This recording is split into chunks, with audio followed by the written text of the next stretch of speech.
Olá, eu sou o André Barcelos, evangelista na Casa do Senhor e congregante da Igreja Evangelho de Cristo aqui em Brasília. Seja bem-vindo ao nosso devocional de hoje, domingo, dia 16, um dia atípico porque eu estou no hospital com minha bebezinha internada por causa de pneumonia. Mas tenho certeza que Deus tem tudo sob controle e por isso não vamos perder o nosso devocional, o nosso momento com Deus. Hoje nós leremos Juízes 7, 8 e 9 do Evangelho de João, capítulo 14. Antes da leitura, eu quero trazer aquela reflexão. Uma reflexão diz o seguinte: uma hora desfrutando da presença de Deus excede infinitamente todos os prazeres do mundo. Esse escritor aqui com certeza estava inspirado no Salmo 84, versículo 10, que dizia: um só dia em teus pátios é melhor do que 1000 dias em qualquer outro lugar. Prefiro ser porteiro na casa do meu Deus a viver na morada dos perversos. Viver na presença de Deus não tem nada que possa se comparar. E nós cremos ainda que o que nós vivemos aqui é passageiro e teremos uma vida eterna desfrutando com Deus. Ó, tá vendo? Pneumonia da minha bonequinha logo vai sarar em nome de Jesus. Bom, antes de fazer a leitura, por favor, já deixa o seu like, seja ele na forma de um joinha ou de um coraçãozinho. Como é que faz o coraçãozinho? Não sei, enfim.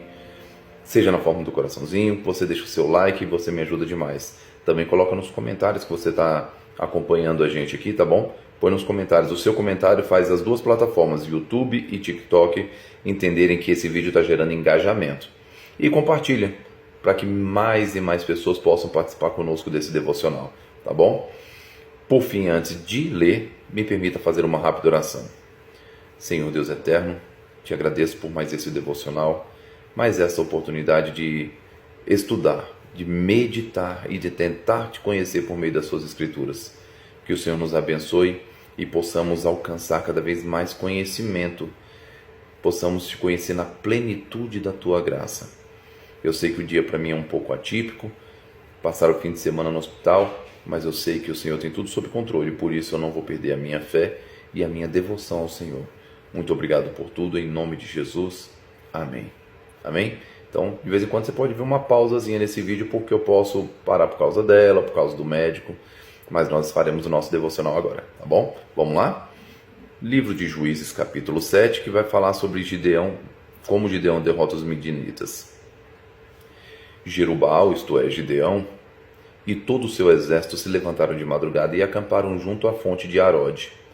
Os exércitos de Midian estavam acampados ao norte deles, no vale perto da colina de Moré. O Senhor disse a Gideão: você tem guerreiros demais. Se eu deixar todos vocês lutarem contra os midianitas, Israel se vangloriará diante de mim, dizendo que se libertou por sua própria força. Portanto, diga ao povo: quem estiver com medo e assustado, pode deixar este monte e voltar para casa. 22.000 homens voltaram para casa, restando apenas 10.000. O Senhor disse a Gideão: seu exército ainda está grande demais. Desça com eles até a fonte, e eu os provarei para determinar quem irá com você e quem não irá. Quando Gideão desceu com os guerreiros até a fonte, o Senhor lhe disse: separe os homens em 2 grupos. Num grupo, coloque todos que bebem água das mãos, lambendo-as como fazem os cães. Do outro lado, coloque todos os que se ajoelham e põem a boca na água para beber. Apenas 300 homens beberam água das mãos. Os demais se ajoelharam e puseram a boca na água. O Senhor disse a Gideão: com estes 300 homens eu livrarei Israel e entregarei os midianitas em suas mãos. Mande para casa os demais. Gideão ordenou que recolhessem as provisões e as trombetas de chifre de carneiro dos outros guerreiros e os mandou para casa, mas manteve consigo os 300 homens. O acampamento midianita ficava à frente de Gideão, descendo o vale. Naquela noite o Senhor lhe disse: levante-se, desça ao acampamento dos midianitas, pois eu os entregarei em suas mãos. Mas se você tem medo de atacá-los, desça até o acampamento com o seu servo Purá. Ouça o que os midianitas estão dizendo, e você se encherá de coragem e terá ânimo para atacar. Então Gideão e o seu servo Purá desceram até os limites do acampamento inimigo.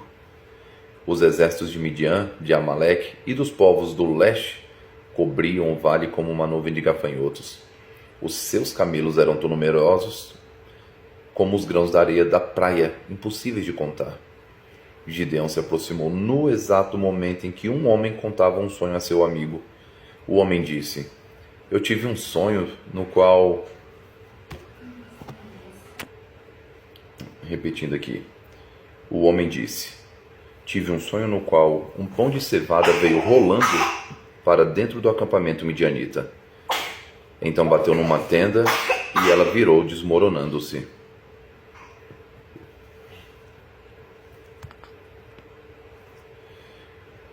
O amigo respondeu: o sonho só pode significar uma coisa.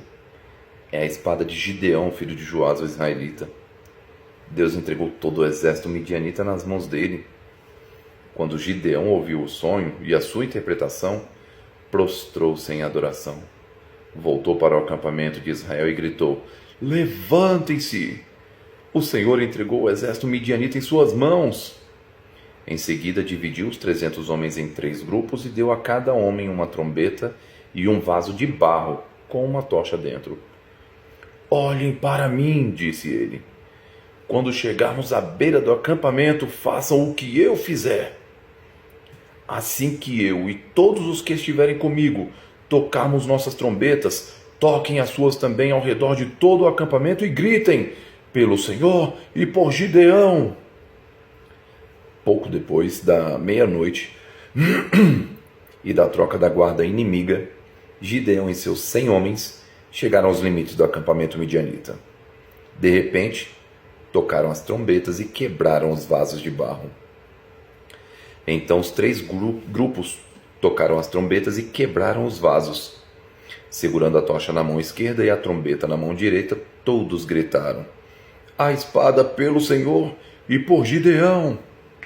Cada homem manteve sua posição ao redor do acampamento e viu todos os midianitas correrem de um lado para o outro, gritando apavorados enquanto fugiam. Quando os 300 israelitas tocaram as trombetas, o Senhor fez os guerreiros que estavam no acampamento lutarem uns contra os outros com suas espadas. Os que sobreviveram fugiram para lugares distantes, como Bet-Sita, perto de Zererá, e para a divisa de Abel-Meolá, perto de Tabate. Então Gideão convocou os guerreiros de Naphtali, Azer e Manassés, que se juntaram aos demais para perseguir o exército midianita. Gideão também enviou mensageiros de toda a região montanhosa de Efraim, dizendo: desçam e ataquem os midianitas. Não permitam que eles cheguem aos pontos mais rasos da travessia do Jordão em Bet-Bará. Todos os homens de Efraim obedeceram. Capturaram Oreb e Zeeb, os 2 comandantes midianitas, e mataram Oreb na rocha de Oreb e Zeeb na prensa de uvas de Zeeb. Depois continuaram a perseguir os midianitas. Por fim, levaram a cabeça de Oreb e a de Zeeb para Gideão, que estava do outro lado do Jordão. Capítulo 8. Gideão mata Zeb e Zalmuna. Então os homens da tribo de Efraim perguntaram a Gideão: por que você nos tratou dessa forma? Por que não nos chamou quando foi lutar contra os midianitas? E o repreenderam duramente. Gideão, porém, respondeu: o que eu fiz em comparação com vocês? A sobra das uvas da colheita de Efraim não são melhores que toda a colheita do pequeno clã de Abiezer? Deus entregou em suas mãos Oreb e Zeeb, os comandantes do exército midianita. O que eu fiz em comparação com isso? Quando ouviram a resposta de Gideão, a indignação dos homens de Efraim diminuiu. Então Gideão atravessou o rio Jordão com os 300 homens e, embora estivessem exaustos, continuaram a perseguir o inimigo. Quando chegaram a Sucote, Gideão pediu ao povo da cidade: por favor, deem um pouco de comida aos meus guerreiros. Eles estão muito cansados. Estou perseguindo Zeb e Zalmuna, reis de Midian. Mas os líderes de Sucote responderam: primeiro capture Zeb e Zalmuna e então daremos comida ao seu exército. Muito bem, disse Gideão. Depois que o Senhor entregar Zeb e Zalmuna em minhas mãos, voltarei e rasgarei a carne de vocês com espinhos e com espinheiros do deserto. Dali Gideão subiu a Peniel, onde também pediu comida e recebeu a mesma resposta. disse ele ao povo de Peniel: quando eu voltar vitorioso, derrubarei esta torre. A essa altura, Zeb e Zalmuna estavam em Carcó, com cerca de 15.000 guerreiros. Era tudo que restava do exército aliado do leste, pois 120.000 já haviam sido mortos. Gideão subiu pela rota das caravanas, a leste de Noba e Jogbeá, e atacou de surpresa o exército midianita. Zeb e Zalmuna, os 2 reis midianitas, fugiram, mas Gideão os perseguiu e os capturou, derrotando seu exército. Gideão, filho de Joás, voltou da batalha pelo desfiladeiro de Heres. Ali capturou um jovem de Sucote e exigiu que ele escrevesse o nome dos 77 oficiais e autoridades da cidade. Então Gideão retornou a Sucote e disse ao povo: aqui estão Zeb e Zalmuna. Quando estivemos aqui antes, vocês zombaram de mim e disseram: primeiro capture Zeb e Zalmuna, e então daremos comida aos guerreiros exaustos.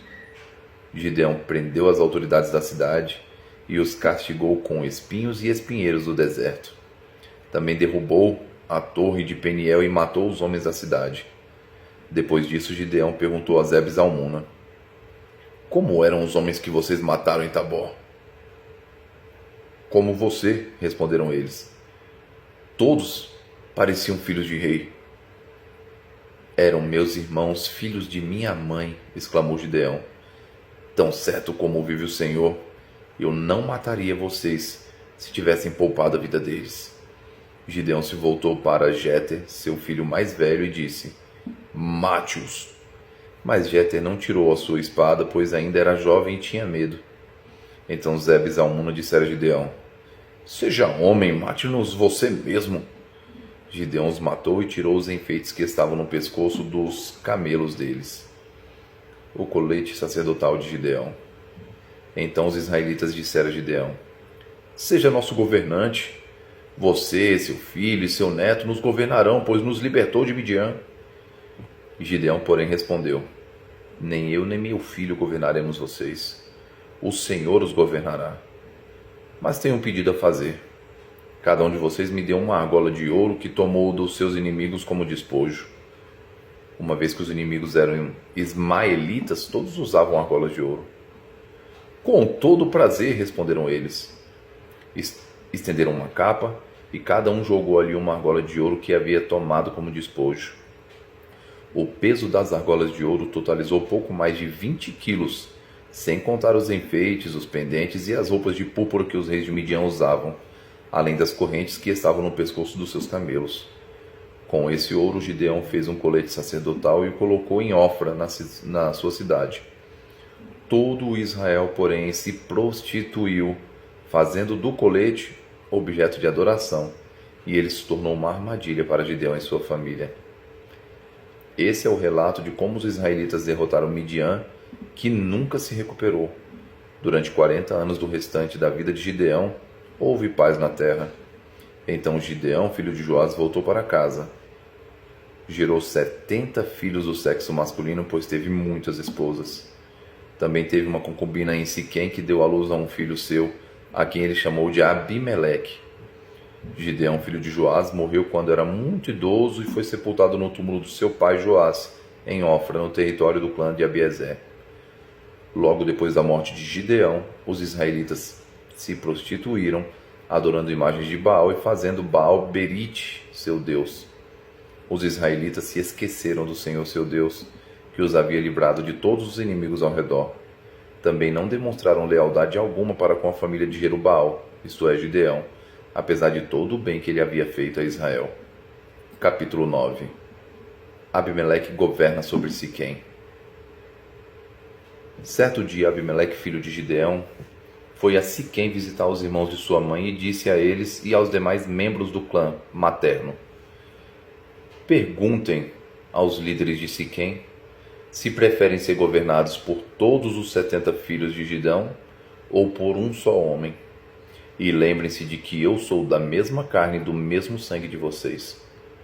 Então os tios de Abimeleque transmitiram sua mensagem a todos os líderes de Siquém, que depois de ouvirem a proposta decidiram em favor de Abimeleque, pois era parente deles. Deram-lhe 70 moedas de prata do templo de Baal-Berite, que ele usou para contratar indivíduos desocupados e desordeiros que concordaram em segui-lo. Ele foi à casa de seu pai em Ofra, e ali, sobre uma pedra, matou todos os seus 70 meio-irmãos, os filhos de Gideão, exceto Jotão, o filho mais novo, que fugiu e se escondeu. Então os líderes de Siquém e Bet-Miló convocaram uma reunião debaixo do carvalho perto da coluna em Siquém e proclamaram Abimeleque rei. A parábola de Jotão. Quando Jotão soube disso, subiu ao topo do monte Gerizim e gritou: Ouçam-me, cidadãos de Siquém, ouçam-me se querem que Deus os ouça. Certa vez, as árvores resolveram ungir um rei. Primeiro disseram à oliveira: seja nosso rei. Mas a oliveira se recusou e disse: devo deixar de produzir o óleo que agrada a Deus e às pessoas, só para ser a mais alta das árvores que o vento agita? Então disseram à figueira: seja nosso rei.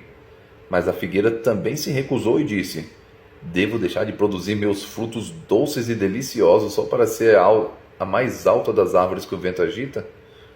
Então disseram à videira: seja nosso rei. Mas a videira também se recusou e disse: devo deixar de produzir o vinho que alegra a Deus e as pessoas só para ser a mais alta das árvores que o vento agita?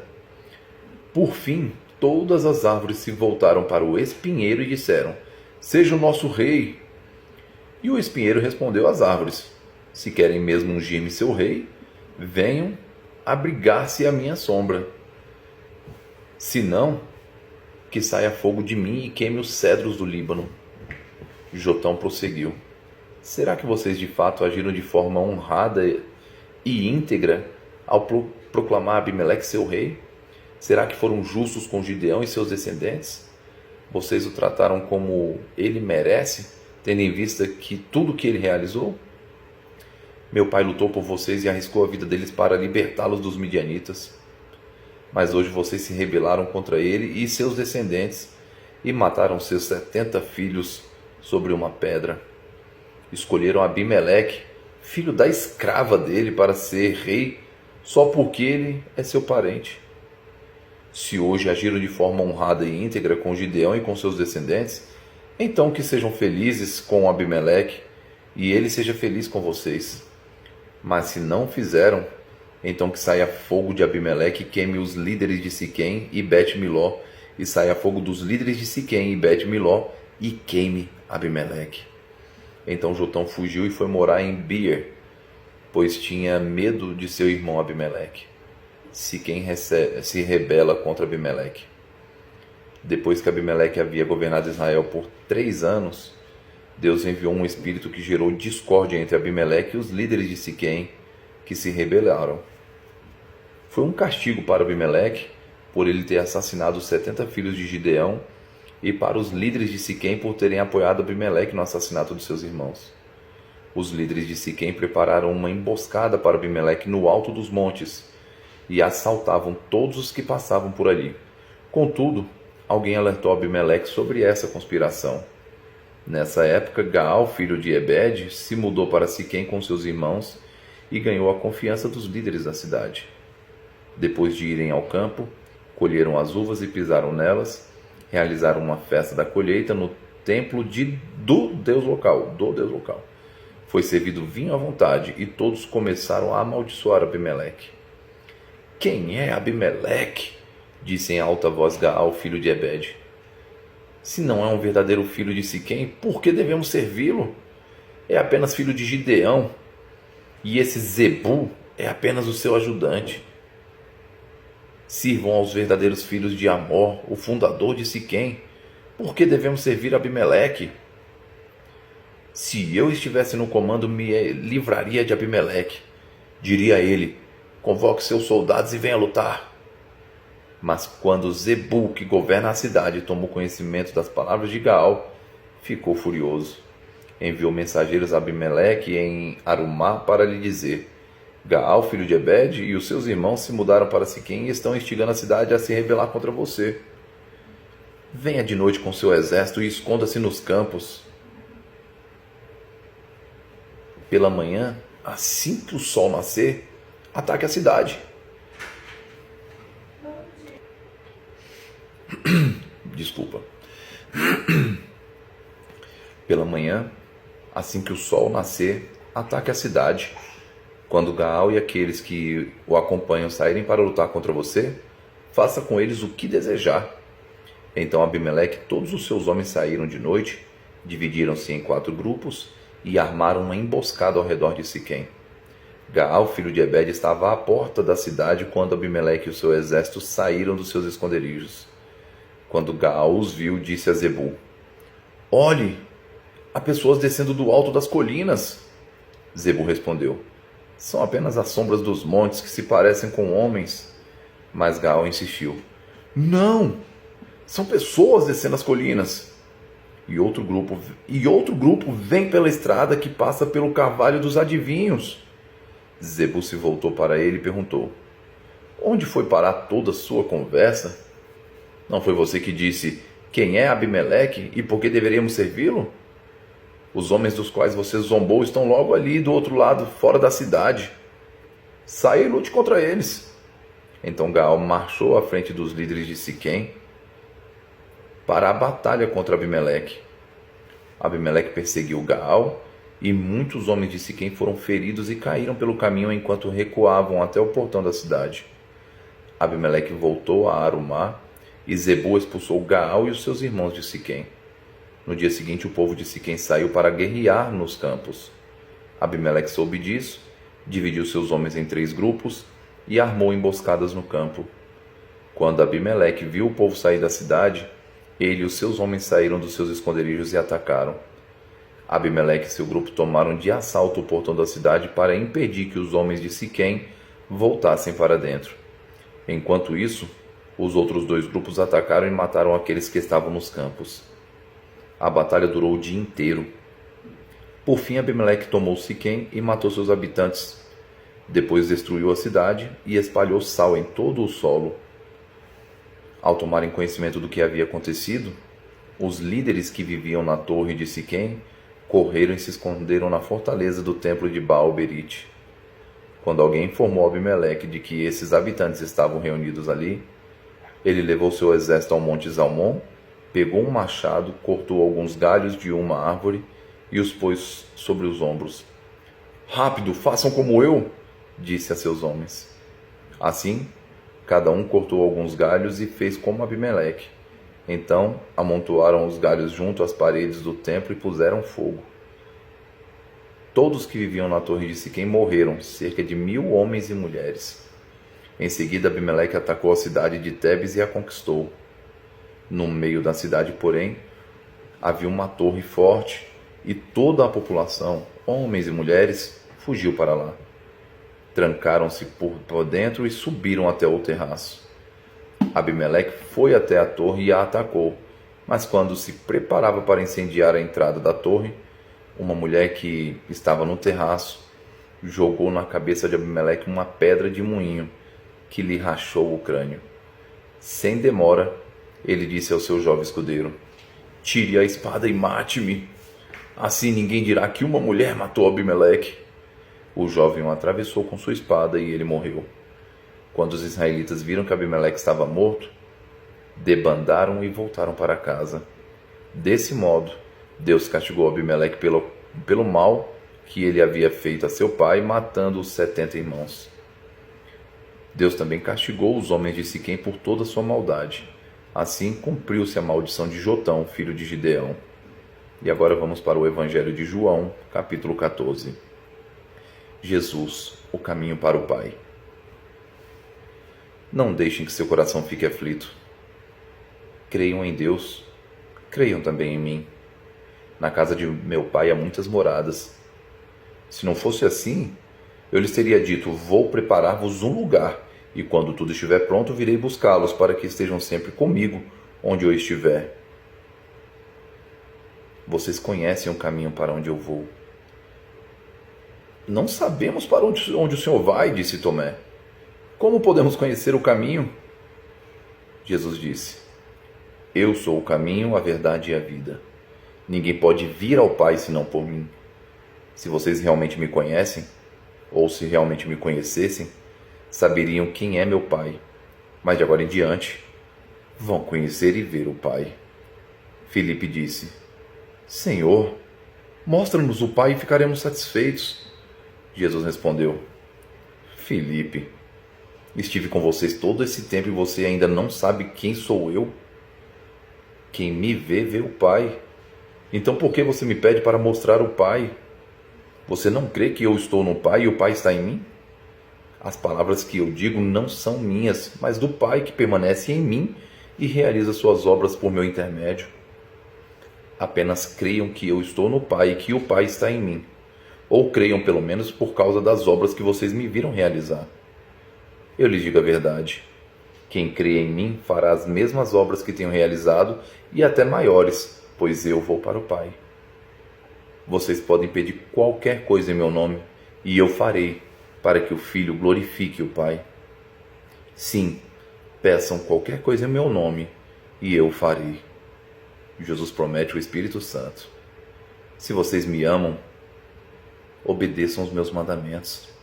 E eu pedirei ao Pai e Ele dará outro encorajador que nunca os deixará. É o Espírito da verdade. O mundo não pode receber, pois não o vê e não o conhece. Mas vocês o conhecem, pois ele habita com vocês agora e depois estará em vocês. Não os deixarei órfãos, voltarei para vocês. Em breve o mundo não me verá mais, mas vocês me verão, porque eu vivo, vocês também viverão. No dia em que eu for ressuscitado, vocês saberão que eu estou em meu Pai, vocês em mim e eu em vocês. Aqueles que aceitam meus mandamentos e lhes obedecem são os que me amam. E porque me amam, serão amados do meu Pai, e eu também os amarei e me revelarei a cada um deles. Judas, mas não Iscariotes, disse: Por que o Senhor vai se revelar somente a nós e não ao mundo em geral? E Jesus respondeu: Quem me ama faz o que eu ordeno. Meu Pai o amará e nós viremos para morar nele. Quem não me ama não me obedece. E lembrem-se, essas palavras não são minhas, elas vêm do Pai que me enviou. Eu digo essas coisas enquanto ainda estou com vocês. Mas quando o Pai enviar o encorajador, o Espírito Santo, como meu representante, ele lhes ensinará todas as coisas e os fará lembrar tudo o que eu lhes disse. Eu lhes deixo um presente, a minha plena paz. E essa paz que eu lhes dou é um presente que o mundo não pode dar. Portanto, não se aflijam nem tenham medo. Lembre-se do que eu lhes disse. Vou embora, mas voltarei para vocês. Se o seu amor por mim é real, vocês deveriam estar felizes, porque eu vou para o Pai que é maior que eu. Eu lhes deixo um presente, a minha plena paz. E essa paz que eu lhes dou é um presente que o mundo não pode dar. Portanto, não se aflijam nem tenham medo. Eu tive que repetir porque a doutora entrou aqui no quarto. Lembrem-se do que eu lhes disse. Vou embora, mas voltarei para vocês. Se o seu amor por mim é real, vocês deveriam estar felizes, porque eu vou para o meu Pai, que é maior do que eu. E eu lhes disse essas coisas antes que aconteçam, para que, quando acontecerem, vocês creiam. Não tenham medo por muito... Não tenho muito tempo mais para falar com vocês, pois o governante deste mundo se aproxima. Ele não tem poder algum sobre mim, mas farei o que meu Pai requer de mim para que o mundo saiba que eu amo o Pai. Levantem-se e vamos embora.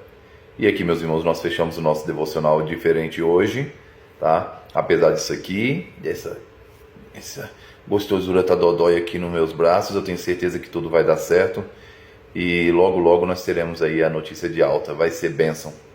Deus abençoe vocês. Me desculpe pelos intervalos que nós tivemos que dar aqui nos vídeos, tá bom? Até amanhã. Fiquem com Deus.